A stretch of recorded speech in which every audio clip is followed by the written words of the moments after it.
Hay personas que se pierden en la adicción al alcohol, otras al juego, otras al trabajo. Pero existe una forma silenciosa de adicción, tan sutil que muchos la confunden con sabiduría, con profundidad, con una mente despierta a la adicción, a las ideas existenciales.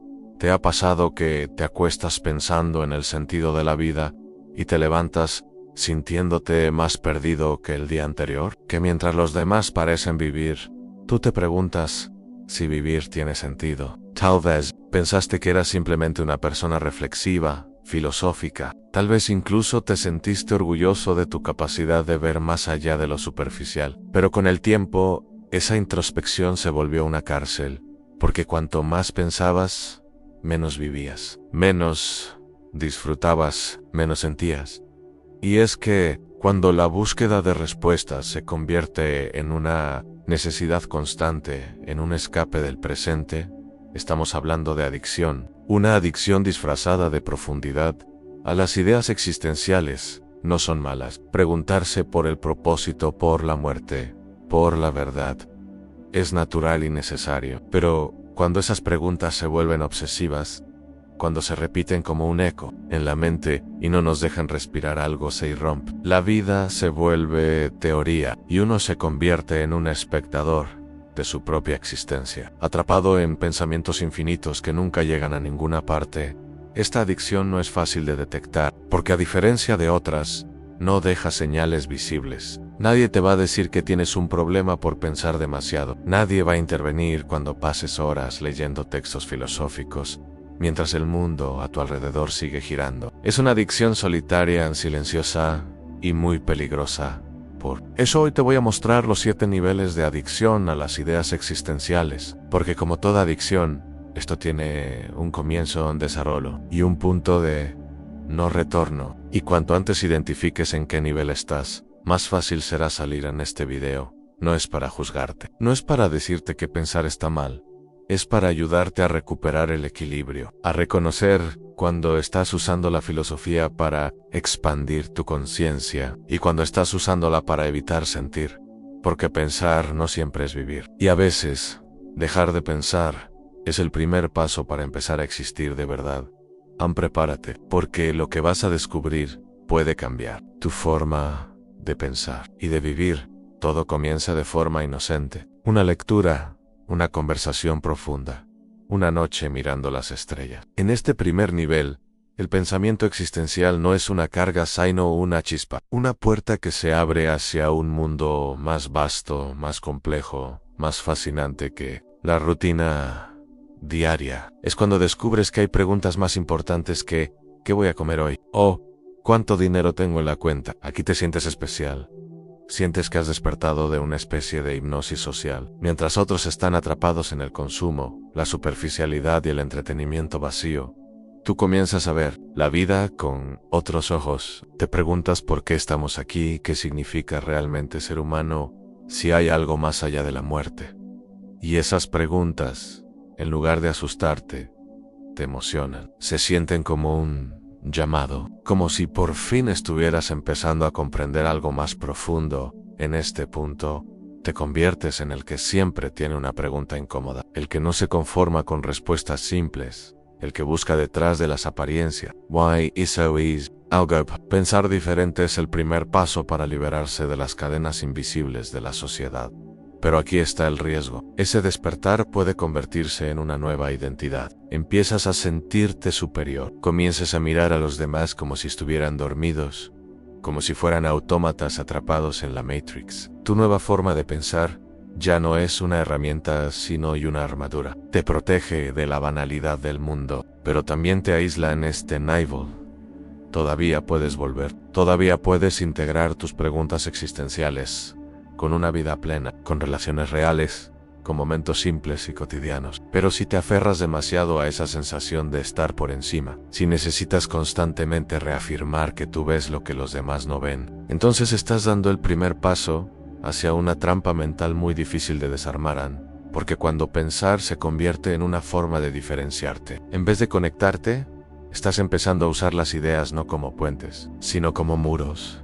Después del encanto inicial llega el segundo nivel, el peso. Lo que antes era una chispa de iluminación comienza a tornarse en una carga silenciosa. Ya no puedes simplemente mirar una película, tener una conversación o caminar por la calle sin que tu mente intervenga con preguntas profundas, análisis constantes, dudas existenciales. Todo se transforma en materia de reflexión. To-do se vuelve demasiado significativo o demasiado absurdo.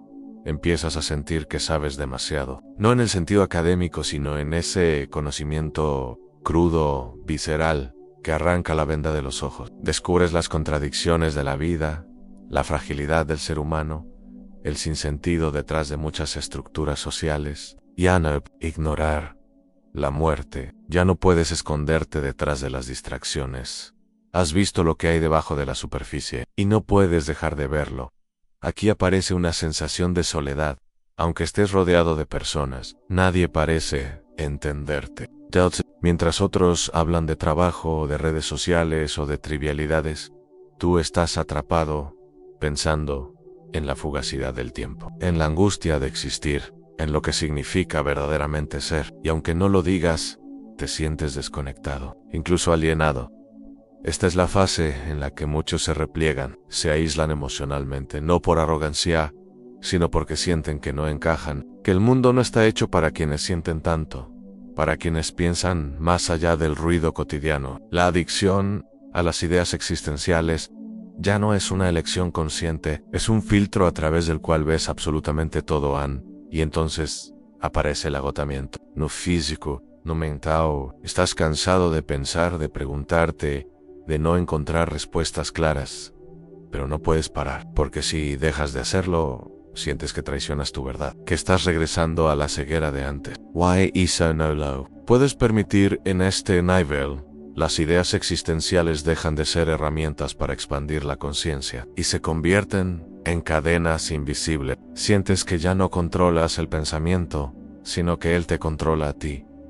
Has perdido el equilibrio y sin darte cuenta, lo que comenzó como una búsqueda de significado empieza a robarte la paz en aquí.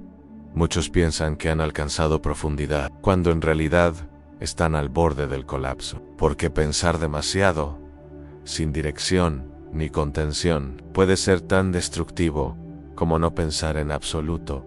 En este punto, el pensamiento existencial deja de ser apenas una inquietud interna y comienza a convertirse en parte central de tu identidad. Ya no es solo que pienses demasiado, es que te defines por eso. Te ves como alguien diferente, como una mente más profunda, más crítica, más despierta que la mayoría. La filosofía deja de ser un instrumento para explorar la vida y se transforma en un espejo donde miras quién eres sin darte cuenta. Empiezas a construir una nueva versión de ti mismo basada en tus lecturas, en tus conclusiones existenciales, en tu aparente capacidad para soportar verdades duras. Te rodeas de frases de Nietzsche, de Camus, de Cioran, no solo porque resuenan contigo, sino porque refuerzan esa nueva identidad que estás cultivando. Hablas, escribes y piensas como si fueras parte de una élite intelectual silenciosa que observa el mundo desde arriba, con una mezcla de lucidez y melancolía. Pero aquí nace una nueva trampa. Cuanto más te identificas con el rol de pensador profundo, más te alejas de la experiencia directa de la vida.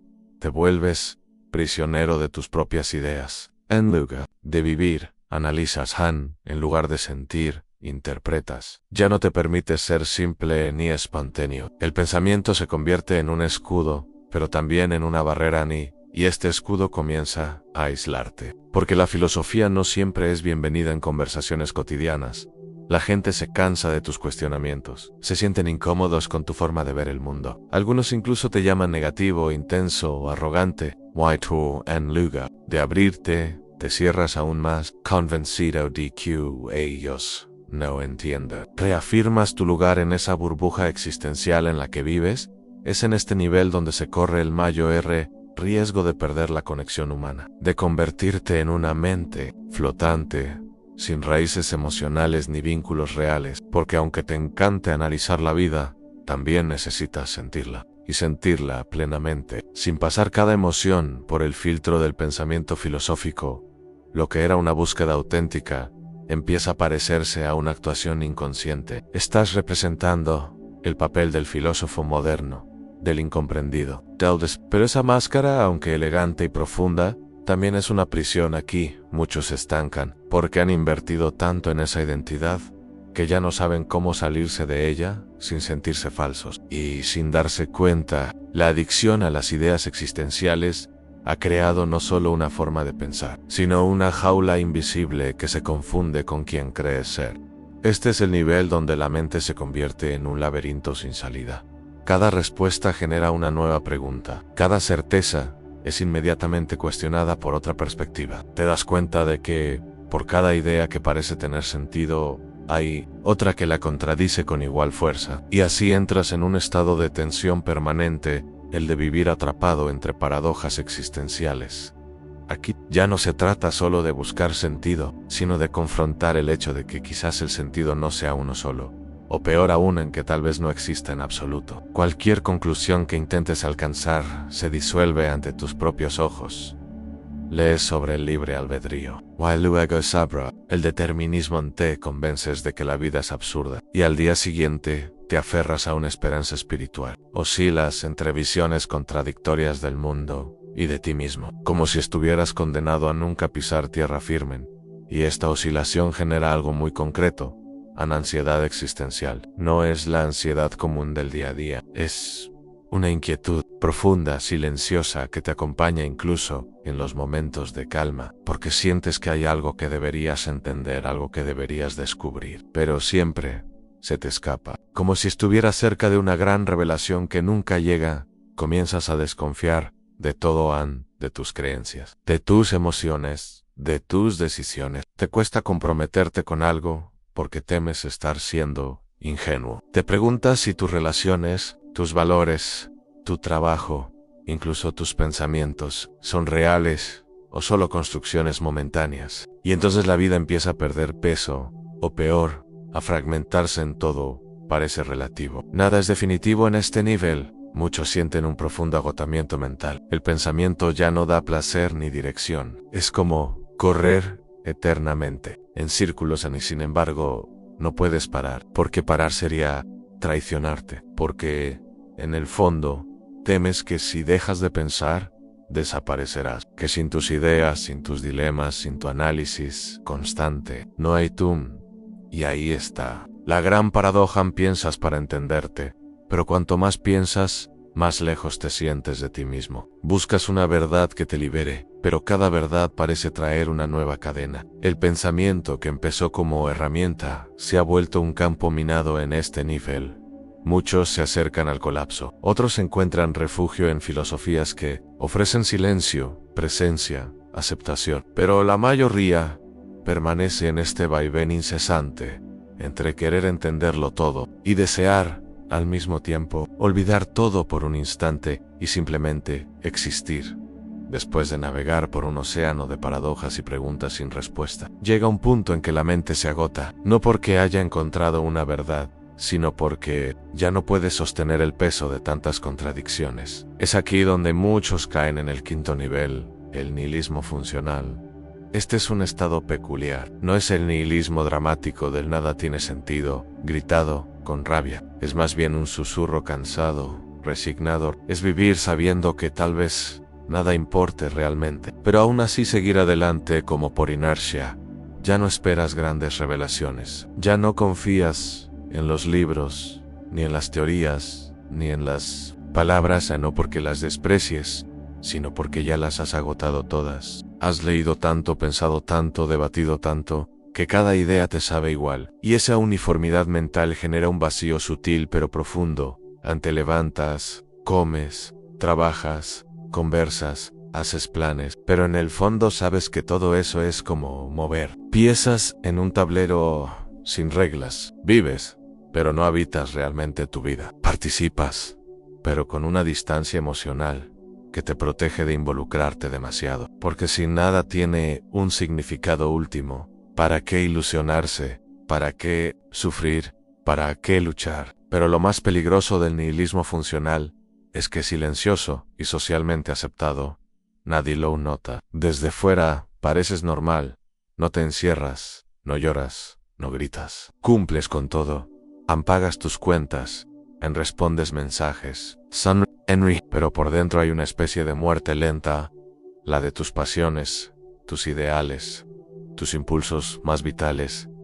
Y sin embargo, no dejas de pensar, al contrario. La mente sigue activa, como una máquina que no sabe apagarse. Pero, en vez de buscar respuestas, simplemente recorre en bucle las mismas ideas una y otra vez. Te conviertes en espectador de tu propia vida, atrapado entre la lucidez y la apatía. Ya no sufres como antes, pero tampoco vibras. Ya no te destruyes, pero tampoco creas en EST Nivel. Algunos caen en una especie de cinismo existencial, otros se refugian en rutinas vacías. Y hay quienes, en medio de este abismo, comienzan a cultivar una forma distinta de vivir, una donde el sentido no es una revelación, sino una construcción diaria, frágil, humana. Pero para llegar ahí, primero hay que atravesar este valle de sombras, donde el pensamiento excesivo ya no duele, simplemente seca por dentro. Tras haber atravesado el valle del nihilismo funcional, algunos experimentan un curioso giro, creen haber despertado. Es un fenómeno sutil y peligroso. De pronto, después de tanto pensar, de tanto desmontar creencias, aparece una especie de claridad mental, que se siente como iluminación. Ya no es el caos de los niveles anteriores, ni la apatía del nihilismo. Es un estado de aparente entendimiento, de control interno, como si finalmente todo encajara. Y es precisamente aquí donde muchos se quedan atrapados en el sexto nivel, el espejismo de la iluminación mental. ¿Por qué un espejismo? Porque esta iluminación no proviene de la sabiduría, sino del agotamiento. La mente, harta de buscar sin encontrar, fabrica una versión simplificada de la realidad que le permite descansar. Y como ese descanso se siente bien, se interpreta como paz interior, como iluminación espiritual o como una superación del ego. Pero lo cierto es que es otra trampa del pensamiento excesivo. Aquí surgen frases como: todo es energía, el universo tiene un plan, nada es real, todo es percepción, no hay bien ni mal, solo experiencia. Aunque estas ideas pueden tener profundidad, en este contexto son usadas como muletas mentales, como atallos para no seguir sintiendo el vértigo de no saber. Son ideas convertidas en escudos, en muros que impiden volver a cuestionar. El pensamiento ya no duele porque ha encontrado una narrativa cómoda, pero esa comodidad es artificial. Es como un bálsamo que adormece, no que curan. En este nivel, la persona puede volverse arrogante sin darse cuenta. Cree haber llegado a un punto superior, más consciente, más lúcido. Mira al resto como si aún estuvieran dormidos, como si fueran esclavos del sistema o de la mente. Y aunque predica la humildad y el desapego, sigue profundamente apegada a sus propias ideas. Lo más delicado de este nivel es que se parece al final del camino. Tiene aroma de verdad, se siente como sabiduría, pero en realidad es un reflejo del ego que aprendió a disfrazarse de maestro. El pensamiento excesivo ya no se presenta como tormenta, sino como claridad, pero es una claridad engañosa, porque no permite nuevas preguntas, no invita a la duda. Y allí donde no hay duda, no hay vida filosófica, solo estancamiento espiritual. A muchos se quedan aquí durante años, aparentemente en paz, aparentemente elevados, pero internamente estancados, no por falta de inteligencia, sino por miedo a volver a sentir la confusión que alguna vez los destruyó. Este nivel es una jaula dorada, tranquila, luminosa, pero aún jaula, y solo quienes se atreven a renunciar incluso a esta iluminación podrán avanzar al último nivel. Este último nivel no se alcanza por conquista, ni por brillantez, ni por acumular más ideas. Llega cuando todo se ha derrumbado, incluso la ilusión de haber comprendido todo. Es el punto en el que uno deja de buscar respuestas definitivas, y en cambio, empieza a vivir con preguntas abiertas. El nivel 7 es el retorno humilde a la existencia, después de pasar por el fuego de la obsesión, el abismo del nihilismo y el espejismo de la iluminación. Hay quienes simplemente vuelven al mundo real, a lo cotidiano, al silencio que no necesita ser llenado, a la conversación sin intención de enseñar nada, a la lectura sin necesidad de extraer una verdad absoluta. No es resignación, no es derrota. Ya no hay una obsesión con encontrar el sentido de la vida, sino una disposición profunda a estar presente en ella.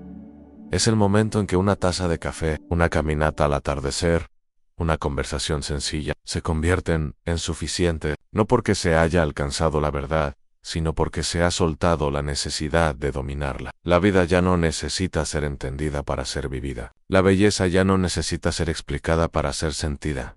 Y aquí ocurre algo hermoso.